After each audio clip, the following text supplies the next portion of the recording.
Hi, James. Hey guys, how you doing? Very nice to meet you, James. Yeah, thanks for having me on. I appreciate you being here. If you want to share your screen, there's a drop-down menu with a green box that says share. Okay. And Yeah, I didn't really prepare any slides or anything. I figured we'd just oh, have a okay. conversation Well, about the. then I'll share. Cool. Okay. So I will share. Okay, James. All right. So we're looking at your website. I like to start with what was your introduction and what were you doing before you became a hard money guy and got into the precious metal business? Sure. Let's see. I'll go back to just childhood in general. Like going to my grandparents' house and finding junk silver in their closet, and Yeah. and that feeling of like, well, why do they save this coinage and not use this coinage, et cetera? So, Interesting. it's that first thing that happens when you're really young and you start to learn about currency and the differences between the metal that's in the currency. Then just going to college and going And and why would they hide it that you had to take all day and you weren't at the Thanksgiving dinner table? You're sneaking around your grandparents' house looking for her treasure. yeah, Huh? exactly. All Yeah, right. no doubt. I mean, it's one of those weird things as your childhood that you run into and you think, well, it's just like a seed in your brain. And then later, as you get older, you start to learn, oh, okay, well, that makes sense why they did that. So in college, I went to Loyola New Orleans, got a degree in finance, bachelor degree in finance, and a bunch of my professors were of the Austrian economic bend. So Okay. though I don't subscribe completely to say that that's the perfect theory, they gave me at least a secondary idea of, or basically secondary reasoning to why the world is the way it is and economic theory. So that was nice to get exposure to something else other than Keynesian economics, Yeah. and that kind of planted some more seeds for me. And then, after college, I traveled a bit. I lived in Central America for about a year, and then I went to Southern Cone District. I lived in Buenos Aires for close to a year too. So Wow. that was only a year or so, 2 years after they had their devaluation of their peso. It was pegged. Most listeners out there may know that in the Yeah. 1990s, Argentina had a 1-to-1 pegging, which wasn't going to work out. The trading, they just kept building a bigger and bigger deficit. And it's not as if they have the world reserve currency like we do. They essentially, every 20 years or so, they blow out and default on their debt. And that's exactly what occurred there. And so Yeah. the So you peso, saw what it was like to have totally. fiat fail. Were you there on business or you just wanted to do some exploring? So I wanted to learn Spanish and just I see see. stuff, and I had like an internship, but it wasn't super serious, and it was totally different dialect than Central America. So the Spanish was, it was difficult. You get down there and you're like, oh, I have to relearn a lot of this conjugation and the accents and such. So, but as far as my exposure to the people, I think that was the most important part, was kind of getting a feel for what the society looks like when they feel like the government and the people surrounding the banking system have totally screwed them, and the corrosion of trust, the corrosion of institutions, and how people get along. And since that time, obviously, Argentina kind of went through a placid phase, and then it's gotten worse in the last decade or two, and they're still having trouble with their currency. So I think it's 1 to 60 now, dollar versus peso. So obviously, that's a huge blowout since I was Was there there. massive social unrest during that default? Yes, there were times when I'd be walking to my internship, and I would see farmers, the huge amounts of protests. They come in, the campesinos would come in from outside of Buenos Aires, and they would just come in droves. 10, 20, 30,000 people would be walking down the street, and if you saw them coming, you just find the fastest subway quick, because they're going to basically clog up everything, and it's going to take you a long time to get where you're going. So, James, I have this haunting image, and I remember that time period in Argentina where it showed a video, showed a man driving a beautiful Mercedes, okay, mhm. getting out of his car and running into the field to slaughter a cow for food. Yeah, I think there's been clips like that in Venezuela of late. Yeah, People chasing animals just to try and kill it and have something to eat, and yeah, talking about groups of people trying to do that. So, yeah, I mean, in Latin America, and this has happened since the 1980s, you know, these and before that, but 1980s when the dollar was very strong and we had the Plaza Accord. I mean, it was blowing out currencies in all these countries. Brazil had a hyperinflation. Argentina did then. Many countries did. They had issues with it because the dollar was just so damn strong. That's the same case that's kind of happening right now. I mean, the dollar has been very buoyant in the last 5-6 years.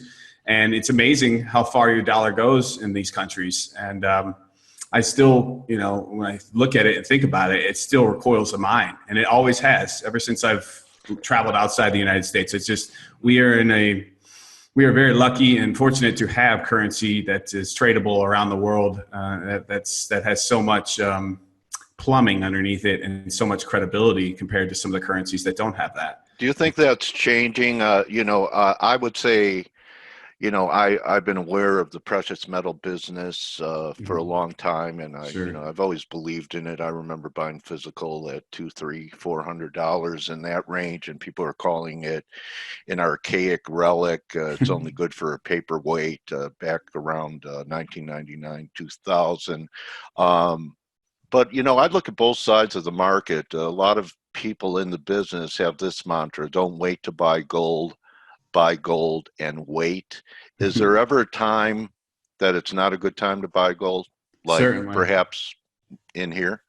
Well, no, I think there are certain times where gold is, I mean, you just have to remember the powers that be, right? The governments and the central banks don't want to be tied down by gold, but they know that the system they've made in the aggregate, totally, all these central banks combined, that the system they made is coming undone, it's not working, and that there's a lot of disgruntled countries underneath the power structure. And so I think a lot of them are starting to move toward less dollar reserves and more gold reserves. And that's, if you just look at gold, central bank gold buying, it's at record amounts. You know, the last time we were at these levels was during the London gold pool when they rigged the price of gold for a decade plus at $35 an ounce. And the U.S. lost almost twice as many reserves as we claim to have now. And we claim to have just over 8,000 tons, you know, and back then after World War II, we had over 20,000 tons. And a huge swath of that gold was the gold that we confiscated in 1933 and 1934. And all that gold essentially started flying out the door, going over to France and other countries who were calling our bluff, watching us have wars in Vietnam under unjust reasons and such. And so they were coming and taking gold instead of dollars. And we had over 10,000 tons of gold leave our shores. And that's, I mean, that basically was what set up the situation where we live today. 70 years later, where I can travel around and still use fiat Federal Reserve notes and get away with, you know, pretty incredible purchasing power based on the fact that we had this precedent set up after World War II, and we had all this gold, and our entire country was untouched. We weren't bombed out like Europe, et cetera. So we just got this very lucky situation. I look out, like you're saying, and I think, yeah, if you look out another 20, 30 years, things are going to change for sure. I think in the monetary system, it's not going to be a situation. Technology is going to probably force this on us, but I just don't believe it's going to be a situation where the US dollar is running 60% of the reserves in the world. I think it'll probably shrink as time goes on. You just kind of look in the past, you look at where the British pound sterling was. Yeah, and that wasn't exactly a peaceful handover from one reserve currency to another. No. We had a depression and a world war, and that was Anglo to Anglo. Do you see the power shift, like a lot of people moving towards Asia? And do you believe that the financial system that they're developing away from SWIFT, which is what we use for leverage to control countries and people, will eventually be serious competition for us? I think so. I think what we're seeing today is just kind of a new technologically advanced Cold War, where we're probably going to have spheres of influence in the next monetary system. So you'll have the Asian bloc, where you have Russia and Mongolia and China all trading amongst each other more so than perhaps other countries, and they'll be a little bit closer tied. I don't expect that we're going to see a World War III. I think most wars and stuff like that is happening underneath most people's privy. I think it's happening on, in terms of hacking and all the stuff that's going on through currency and various clandestine means. We may have some Cold War type situations like that using new technologies. But I don't believe we're ever going to get the hot war, World War III. I think most people in power in That's these a relief. yeah, I think most people in these countries understand that that's essentially, that's a suicide. So, Yeah, I know a lot of people also say that one of the reasons for that is that when you see the fracturing in different nations, that most nations will be too busy just managing their own population, right, and they won't right. really have time for military adventures outside the country. Exactly. Yeah. Let me ask you this: Go ahead. you could tell me or not. Do you live in the U.S.? I do not. I've since last year moved offshore. I live in Central America in Panama. Oh, okay. All Hmm. right. And is that because you would rather watch what unfolds in America on TV than be in the middle of it? It's a combination. It's mainly for federal tax income purposes. I save Okay. it a lot in terms of federal tax by living offshore, but it's also a combination of quality of life. What I'm able to afford living here versus in the United States. I think Yeah, try Southern California. Yeah, I lived there and I did. Okay. I lived there from 2005 to about 2014, and So what are your housing costs in Panama? in Panama, if you're looking around, you can find yourself like a nice 3-bed, 2-bathroom house to rent for like $900. Okay. And I don't live in the full city. I don't live in Panama City. I live in northern Panama and like the mountains. So it's Okay. So you don't pretty have to deal peaceful. with the obsessive heat. No, no. I chose not to live in heat. I wanted to live somewhere Yeah. warm but it's like springtime weather all year round, and Wow. it's only like an hour from the Pacific Ocean and world-class sport fishing. I mean, it's like this place. I wouldn't have known about this place. I didn't even know about this place. I lived in Costa Rica in 2002, 2003, and the Costa Ricans they always tell you that Panama's no good. But the truth is, northern Panama is really nice, and it's kind of a secret. I don't want a lot of people to know that, but luckily, not many know. But it's a nice area. Get your guest room ready, buddy. All right. Yeah. So anyway, I'm looking at some monthly charts in Mhm. gold, Yep. and everyone's looking at the high that we had in 2011 at 1900. Mhm. And isn't it possible that this rally that we've had, and I know it would take, the only thing that would really turn gold negative would be to negate the breakout at 1360. Mhm. But isn't it possible that we could still have, now that everyone is, talking about inflation surging, the Mhm. grains are basing, you Mhm. can't eat gold. Mhm. Isn't there a possibility that you see this? And that Oh, this is 61.8 back of the whole decline, right. and that we could have another pretty good decline in gold? Yeah, we could definitely have a consolidation in the next Okay. month to 2 to 3. This is not. This is kind of. I feel like we are in that phase of the wall of worry where we go 2 steps forward, 1 step back, and that's Okay. fine. What you don't want is some sloppy move to the upside. Let's You mean like this? like palladium. You're gonna show. How about Yeah, this? yeah. Like the repo markets are helping out. Sure, Well, look, the S&Ps. I know. It's that's Are another you subject. surprised that financial assets are still doing so well with the Well, with the bull move in gold? Because normally people would think that gold would thrive in times of risk off and crisis, and actually it's been doing very well. While they used to say Tina, there is no alternative to stocks, but metals in the last year or so have proved there's an alternative to stocks. So for sure. um, do you think that, which one's wrong, gold, S&Ps, or both of them? Ultimately, I think when you look at gold in terms of valuation versus stocks, there's data that goes back 100, 200 years, and we're stretched where we currently are. And if you look at, just say, for instance, the S&P 500 divided by gold, or Dow Jones Industrial Average divided by gold on a long-term basis, I mean, we basically Yeah. look like we were going in a dead cat bounce from the 2000 high right now. And a lot of this is Okay. engineered by financial engineering. No one would have ever believed that they'd have negative interest rates. No one ever would have believed this QE 1, 2, 3, not QE 4 nonsense that we're looking at. No one would ever have believed the size and scope of the repo market intervention that's gone on by the Federal Reserve.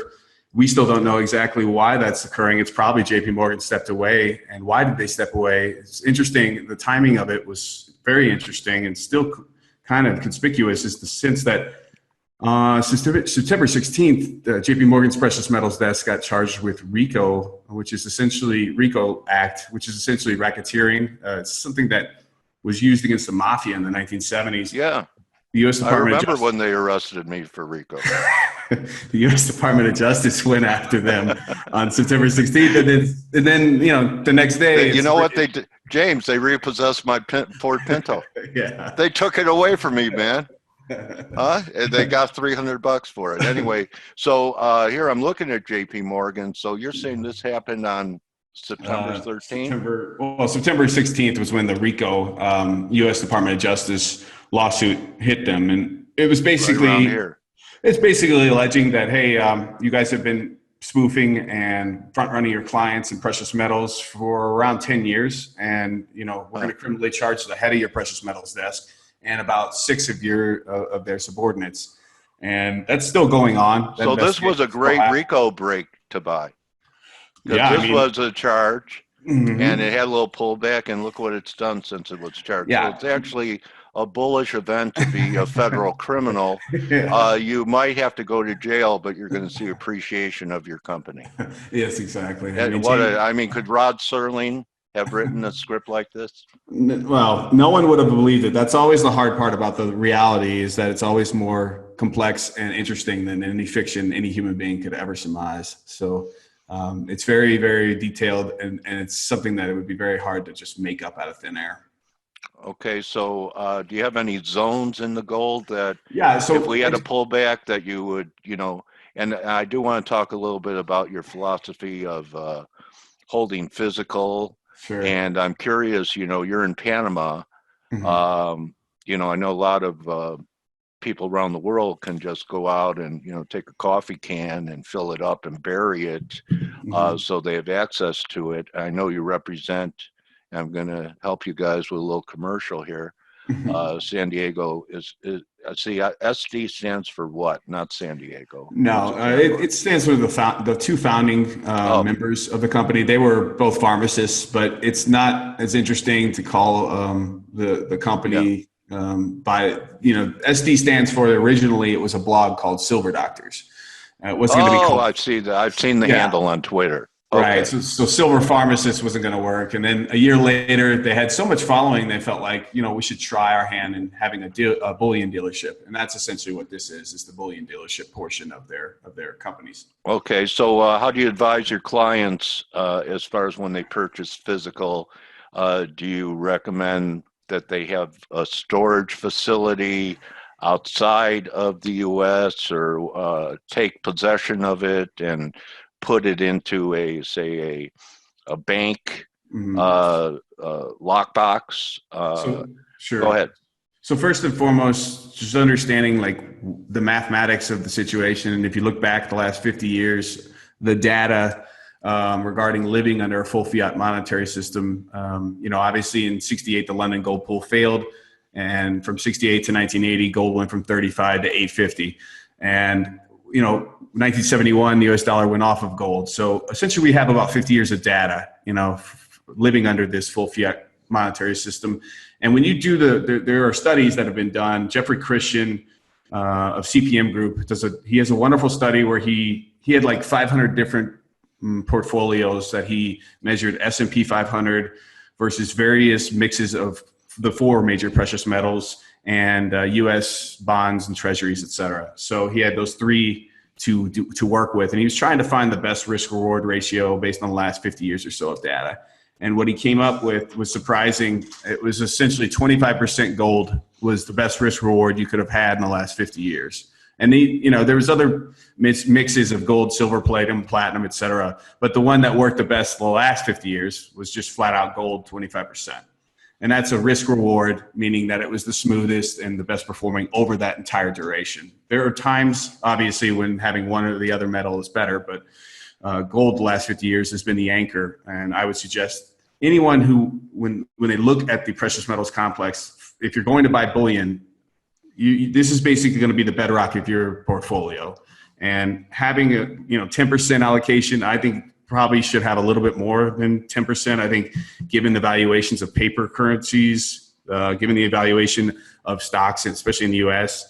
and of U.S. bonds, et cetera. I mean, they're all at extreme highs. If you look at a 100-year chart of the Goldman Sachs Commodity Index versus U.S. stocks or other paper assets, we're at like 100-year lows right now. And generally, in a commodity bull likely to come this next decade or 2030s, gold will lead that commodity bull, and I believe that's what we're starting to see. And we're going to start breaking out. And I think ultimately the U.S., they have to devalue the currency because they promise more than they can deliver. And so it's kind of a question of, all right, U.S. government, how are you going to default? Are you going to default by debasing the currency further? Are you going to default by changing the rules? I think they're going to lean more on debasing the currency further. They will probably change the rules too. Well, they've had lots of practice doing that. so it's nothing that no new tricks would have to be learned. Do you think crypto is a competition for precious metals? What's your view on crypto? I don't. I think cryptocurrencies in general, I mean, it's a good speculation. I bought, I think, Bitcoin in 2014 for a little while. I owned some. It's a nice speculation, but I look at those markets and I don't see them as being long-term places where you'd want to store value. I think Bitcoin, I was listening to your guest before. I mean, it's okay to trade and speculate in, but to think about its actual value in the long term, I think it's going to not be as high in the future. I think there'll be other technologies that come along, because essentially what are we talking about? We're talking about something that mankind made, and mankind can make another better mousetrap later. I mean, it's just pulling it out of the ether. It's just digital stuff, right? So, I mean, what value is that? I guess the value is in, the amount of people in the network. But I mean, have you listened to what some of those people say and how they talk and what they think? Like they literally think, some of them think that they're going to all of a sudden become the actual money that's used in the world. I mean, have you ever used Bitcoin to try and buy and sell with? I mean, it's I've talked about that. You walk into a grocery store and by the time you're in the checkout line, the fluctuation of Bitcoin, you either go, oh, wow, I really got good deals here. Or you go, wow, that's all of my Bitcoin. So that's true. Central banks, they're not buying Bitcoin as the reserve. I mean, central banks buy gold bullion in case their currency goes bad. They have something to lean back on and start again, right? I mean, gold bullion is not going anywhere. That's money number one. And I think silver is, that's the one that has alpha. Okay, how about the war on cash, James? That's all. You go into the bank, and if you want to withdraw, say 10K or 8K, it's almost like they ask you why. Right. And do you think that bail-ins that happen in Cyprus and in other cases in different countries, that they weren't bail-ins, they took haircuts on, like in Poland, on their retirement accounts?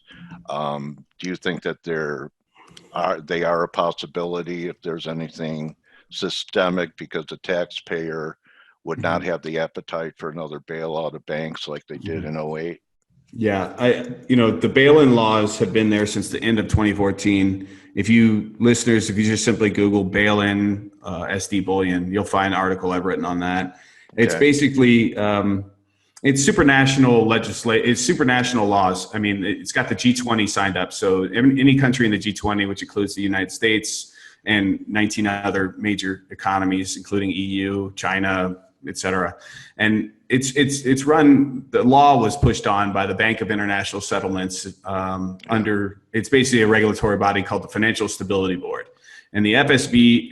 got everyone on the G20 to sign at the end of 2014 on this. So what it simply states is that of all these major globally systematically important banks, if any of them go under, you are now signed on to bail them in, and we're not going to let the public bail them out. And what that essentially means is that in a bail-in, if you look at the law and read it, it essentially says that derivative bettors are first in line creditors. So imagine that the derivatives sitting on JP Morgan's desk win versus Deutsche Bank, which is failing and going bankrupt. Well, JP Morgan can then show up at Deutsche Bank's doorstep and be first in line creditor to take the assets. And then next would be anyone else who had secured investments with Deutsche Bank, for instance, like secured bonds, et cetera. But there's anyone who has Depositors are last, right? right. Depositors and stockholders are totally unsecured. And so, you'd have to go and work it out. If you had more than the insurance that the FDIC covers, good luck. It's going to probably be 5-10 years and you'll get some devalued, shares in whatever new creation that they come out with later. So are you a proponent of only having like enough for your monthly expenses? Yeah, the hard part is if you run like a really large corporation or a company, right? But if you're just doing it in your household, yeah, you shouldn't have more than what the FDIC covers, which is I believe is 250,000.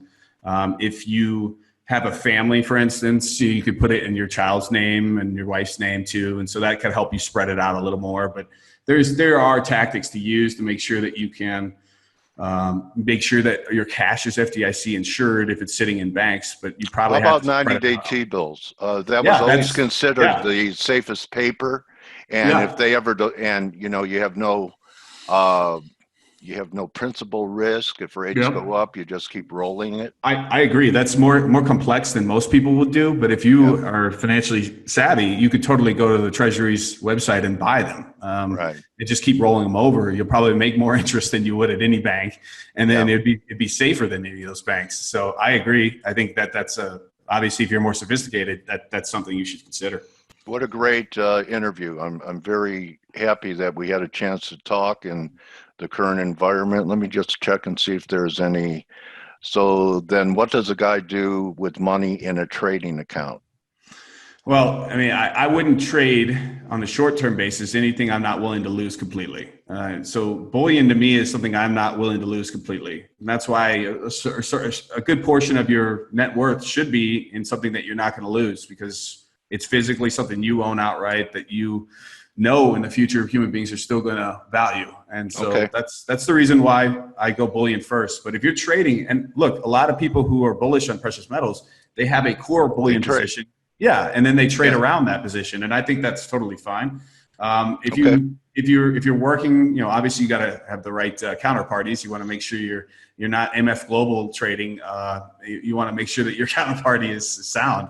That requires your own due diligence. I can't explain to you how to do that. That's a little bit long context. Well, I just have a hint or a tip that you're better off having your account with a clearing member firm of a major exchange because the exchange will back it up if you're a member. Yeah. They always have.